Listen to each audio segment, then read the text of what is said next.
verso 26 apenas. Porque todas as vezes que comerdes do pão e beberdes desse cálice, anunciais a morte do Senhor até que Ele venha. Deus, a Tua palavra foi lida. Deus, o culto já foi iniciado, Deus, ao sairmos das nossas casas. Deus, e algo maravilhoso nós já sentimos nesse lugar. A Tua presença, Deus, já foi tremenda, Deus, na palavra inicial. A Tua presença já se manifestou, Senhor, através dos louvores, através da oferta. Senhor, então em nome de Jesus, continua conosco. Continua, Deus, falando aos nossos corações, transformando, Deus, a nossa mente, o nosso ser, para que vivamos, Pai, conforme a Tua vontade. Que o Senhor possa hoje falar diretamente à Tua igreja, poderosamente à Tua igreja, em nome de Jesus. Amém? Amém. Amém. A Santa Ceia representa o sacrifício de Cristo por nós, o sacrifício de Cristo por mim e por você. Quem come do pão e bebe do cálice é quem está aceitando para si a morte, a ressurreição de Cristo, a entrega de Cristo na cruz do Calvário, entendendo que através do sangue de Jesus, entendendo que através do sacrifício de Cristo por mim e por você, nós temos o perdão dos nossos pecados, nós temos a nossa vida salva para sempre, porque outrora estávamos condenados à morte eterna, outrora estávamos condenados, ao abismo, ao inferno, mas um dia Cristo se entregou na cruz do Calvário para morrer por mim e por você, e através do sangue que foi derramado, Ele disse: ei, está pago o preço da humanidade, está pago o preço da minha viver, está pago o preço desse homem, dessa mulher que precisa de libertação, que precisa de transformação, que precisa de algo que pague o preço do pecado dela. Na última semana nós falamos sobre a Páscoa, e nós aprendemos, ou nós ouvimos novamente a respeito de que a Páscoa ela era um representativo, do que iria vir. Era o cordeiro que foi morto e o sangue foi passado nas portas, nas janelas, para que o anjo da morte passasse, e aquele que estivesse coberto pelo sangue do cordeiro, ele não seria pego pela morte. O anjo da morte não alcançaria aquele povo que estava coberto, lavado, remido naquele sangue. Então, hoje nós vemos que a Páscoa do Novo Testamento foi o próprio Cordeiro de Deus, o próprio Cristo, que um dia morreu, o seu sangue foi derramado para curar as nossas almas, para cuidar de nós, para que nós pudéssemos ser salvos, para que nós pudéssemos ser libertos e que nós pudéssemos ser protegidos pelo seu sangue. E a ceia nada mais é do que o representativo da morte, da entrega, do pão, que era o seu corpo, e do vinho, que era o seu sangue, que seria derramado por cada um de nós. Mas o que é a ceia? Qual o significado da ceia? E eu queria falar com você que a ceia é um ato de quebrantamento, de entrega e de perdão. Eu estava pensando que na verdade nós deveríamos ter ceia todos os dias, e eu já explico para você por quê. Quebrantamento. A humanidade está cheia de si. Eu sou apenas um, eu não sirvo a ninguém. Eu penso que o mundo ele gravita em torno dos meus interesses. Mas na ceia nós entendemos que o pão foi partido. Infelizmente, a humanidade está perdida. A humanidade ela é egoísta. A humanidade ela pensa em si mesmo o tempo todo. A humanidade ela não quer mais servir. A humanidade não quer mais dividir. Mas na hora que nós olhamos para o momento da mesa da ceia e nós lembramos da frase de Cristo dizer: ei, esse é o meu corpo que é partido, esse é o meu corpo que é dado por vós. É necessário nós olharmos para a mesa e falar assim: um dia o pão foi partido por mim, um dia eu era condenado à morte, mas Cristo se entregou em meu lugar. Aí nós começamos a nos quebrantar e entender que se Ele se entregou por mim, eu preciso também me entregar à vontade dEle. Se Ele um dia morreu naquela cruz para que eu pudesse ser livre, para que eu pudesse ser liberto, transformado, é necessário que eu me entregue à vontade deles. Quebrantamento, entrega. Abre o seu coração e entregue-se à vontade soberana de Deus. Como eu acabei de dizer, o pão foi partido, Jesus se entregou, e eu e você, nós precisamos nos entregar de verdade, porque infelizmente, muitas das vezes, pelas frustrações passadas, pelas situações que nós já vivemos, nos ministérios passados, com lideranças passadas, ou com as pessoas ao nosso redor, nós muitas das vezes olhamos e falamos assim: vou fazer pela metade, eu vou me entregar só um pouquinho. Jesus, eu estou aqui, mas eu quero ser só isso. E Jesus está falando contigo: filho, filha, eu me entreguei por inteiro. Foi até a última gota de sangue, foi derramada por causa de você. Ao ponto de sair água. Ei, ele foi até a morte por mim e por você. E por que nós vamos entregar só metade para ele? Por que nós vamos viver uma vida rasa com ele? Ele está dizendo: ei, no momento da ceia, lembre-se que o pão foi partido e o sangue foi derramado até a última gota. Então comece a se derramar, comece a se entregar e a viver tudo aquilo que eu tenho para que você viva, tudo aquilo que eu tenho para a tua história, que eu tenho para o teu ministério e que eu tenho na tua vida por completo, desde que seja no teu casamento, na tua casa, com a tua família, com os seus pais, ou sei lá o que, mas é necessário você se entregar por inteiro para Ele, para que Ele possa mover as águas dentro da tua casa, dentro do teu trabalho, aonde quer que seja. É necessário você se entregar para Ele. Aleluia! Eu sempre ouvi uma frase: Deus nunca perde para o homem. No momento em que você se entrega para Ele, aí Deus fala assim: agora eu posso entregar tudo para ela, eu posso entregar tudo para Ele. Por quê? Porque Ele não ficou preso em si mesmo, Ele se entregou para mim, e eu posso dar ainda mais, uma porção ainda maior da minha graça, da minha paz sobre a vida dele, para que ele seja transformado e transformador. Aleluia! Assim como Cristo se entregou por nós, se entregue à vontade dele. A Santa Ceia era um ato de entrega. E quando eu ouço a respeito de entrega, a minha pergunta é: faltou alguém? Olha para o lado, olha para o outro, olha para o seu redor e fala assim: poxa, o meu pai poderia estar aqui, o meu marido poderia estar aqui, a minha esposa poderia estar aqui, o meu filho poderia estar aqui. Sempre falta alguém, sempre falta alguém que você ama e você queria que ela estivesse aqui, andando com Cristo, vivendo com Cristo, mas muitas das vezes você fala assim: ainda não teve um encontro com Deus, ainda não teve um encontro com Cristo, aí está perdido nas drogas, está perdido numa vida completamente destruída. O rapaz chegou para mim agora à tarde e falou assim: Paulinho, coloca o nome do meu irmão nas orações lá. Eu falei: amém. Pô, tu não conheceu meu irmão não? Eu falei: não. Ele: pô, cara, mataram meu irmão. Pediu para eu orar pelo irmão dele, mas na verdade já mataram o irmão dele. Ele falou assim: mas ora pelo menos para a gente conseguir achar o corpo, porque a gente não está achando. Está entendendo? E aí, quando você tem a oportunidade de estar aqui, muitas das vezes você tem alguém que está na cadeia, muitas das vezes você tem alguém que está completamente perdido, e você fala assim: Deus, eu preciso que essa pessoa seja transformada, eu preciso que essa pessoa seja alcançada.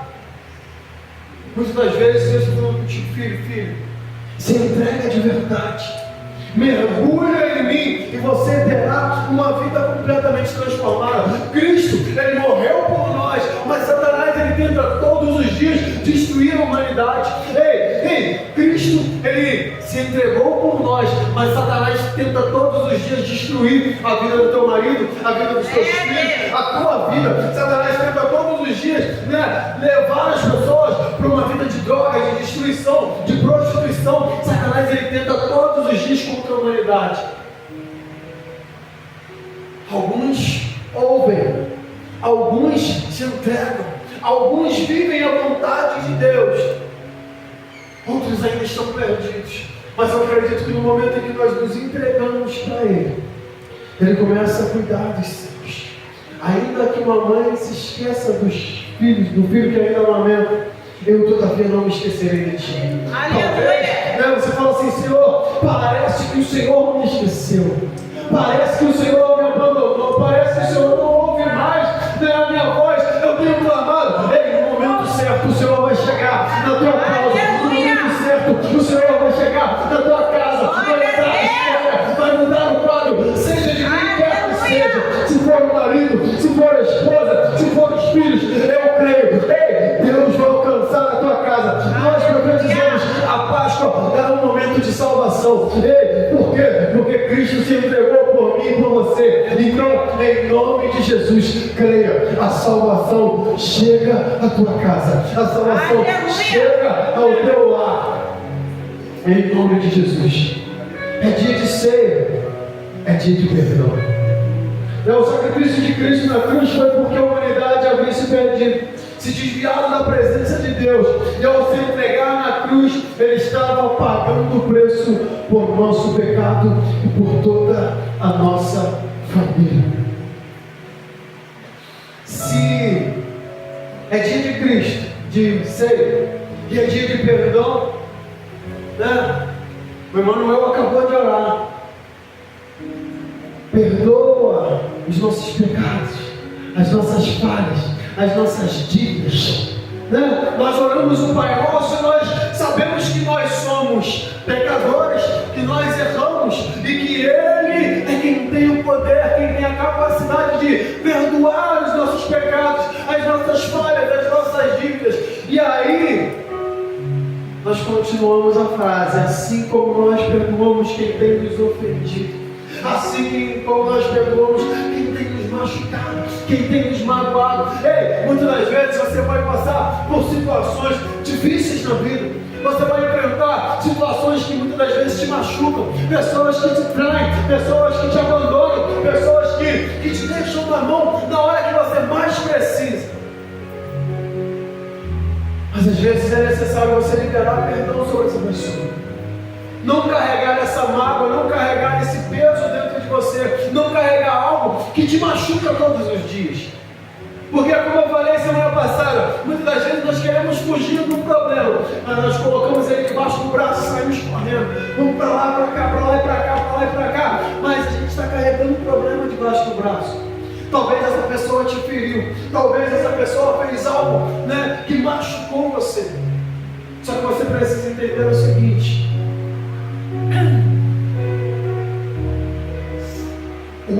a mágoa, o rancor, é como se você estivesse bebendo um copo de veneno, esperando que a pessoa que te magoou morra. Então não carregue isso, porque isso gera um câncer em você, isso gera uma doença em você, isso fere, isso machuca você. Então libere perdão. Não estou dizendo que você precisa conviver com essa pessoa, não estou dizendo que você precisa ir lá e tomar café com ela, mas libera perdão. Esquece, libera, deixa ela pra lá, mas tenha o teu coração em paz. Em segundo lugar, a ceia é um ato de esperança. Paulo diz, né, a segunda parte do verso 26, anunciais a morte até que ele venha. A frase de Paulo não termina no áudio da morte de Cristo, no anúncio da morte, né? Ao primeiro momento parece até estranho. Anunciais a morte dele até que ele venha. Se ele morreu, como é que vem? Se ele morreu, como é que vai voltar? Mas Paulo, ele aproveita, né, e diz: ele ressuscitou. Paulo está dizendo: Cristo morreu pelos meus pecados, sim. Cristo se entregou pelos meus pecados, sim. Mas Paulo vai pegando um atalho até chegar o momento em que ele vai voltar, porque ele ressuscitou. Ele vai voltar, porque ele é o dono da vida. Ele se entregou à morte, porque era necessário pagar o preço pela minha e pela sua vida. Mas Paulo já estava declarando: ele ressuscitou e vai retornar nos céus para buscar a sua igreja, para buscar a sua igreja. Mas a igreja será arrebatada num piscar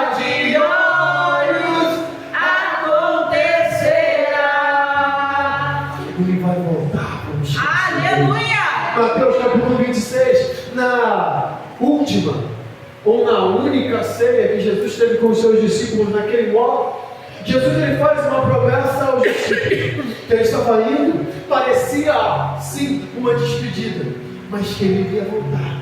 Ele estava dizendo: esse é o meu corpo que é dado por vós, eu vou ser entregue à morte, mas ei, existe uma palavra: ele vai voltar. Havia uma promessa de retorno para que ele buscasse a sua igreja.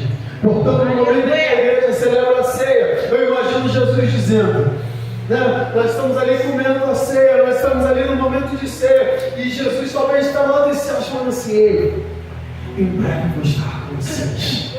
Logo, ei, a trombeta vai tocar, e em breve eu estarei com vocês. Em breve, ei, não vai ser o pastor servindo a ceia, não vai ser o diácono Rafael servindo a ceia, não vai ser o irmão servindo a ceia, ei, vai ser o próprio Cristo. Ei, e nós comeremos na eternidade, tomando a ceia, nós comeremos na eternidade, vivendo para a ceia. Está prestes a chegar o dia em que ele vai se sentar diante do Pai, junto aos seus filhos, vencedores, para celebrar as bodas do Cordeiro. Aleluia.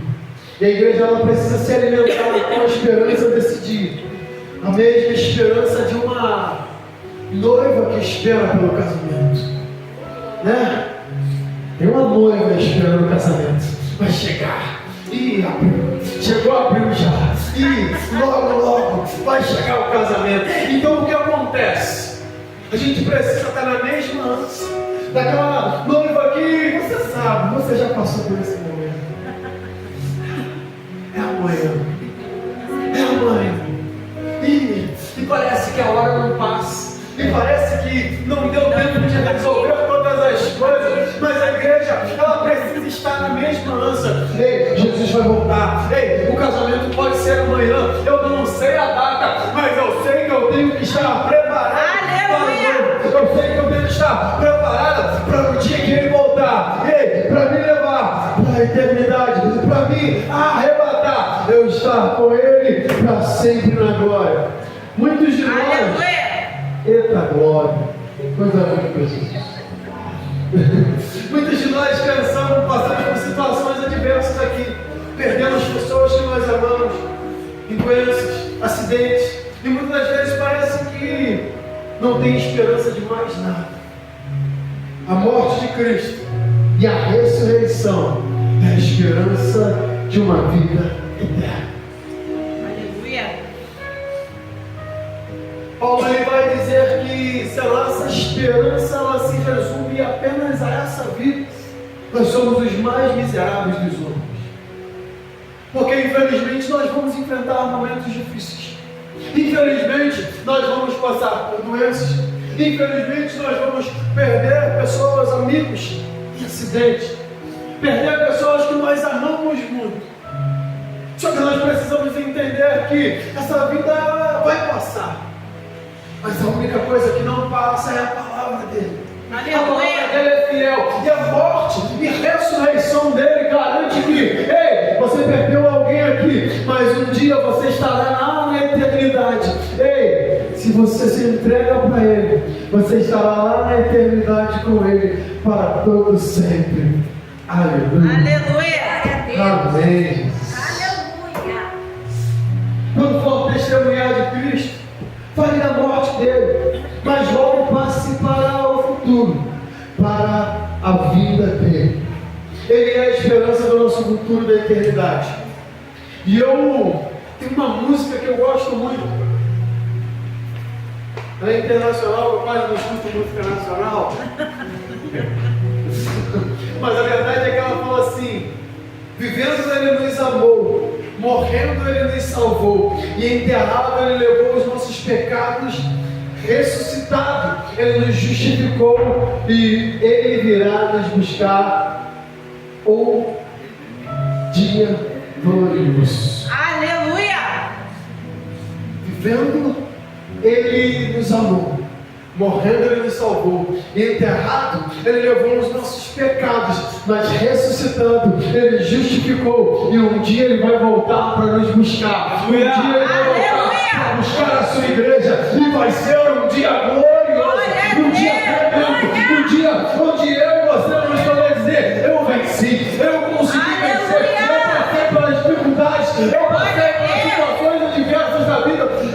Foi difícil sim, doeu, mas eu perseverei. E aí, aquele que perseverar, receberá a coroa da vida. Aquele que perseverar, vai ouvir: ei, filho meu, vinde, benditos do meu Pai. Ei, entra para o reino que está preparado para vocês desde a fundação do mundo. Dói sim, é difícil sim, nos frustramos sim, mas precisamos estar focados em que ainda há uma esperança, ainda há uma promessa, ainda há uma palavra dele pelas nossas vidas. Vocês irão alcançar a vida eterna. Um dia eu volto para buscar a minha igreja. Glória a Deus. Mas a igreja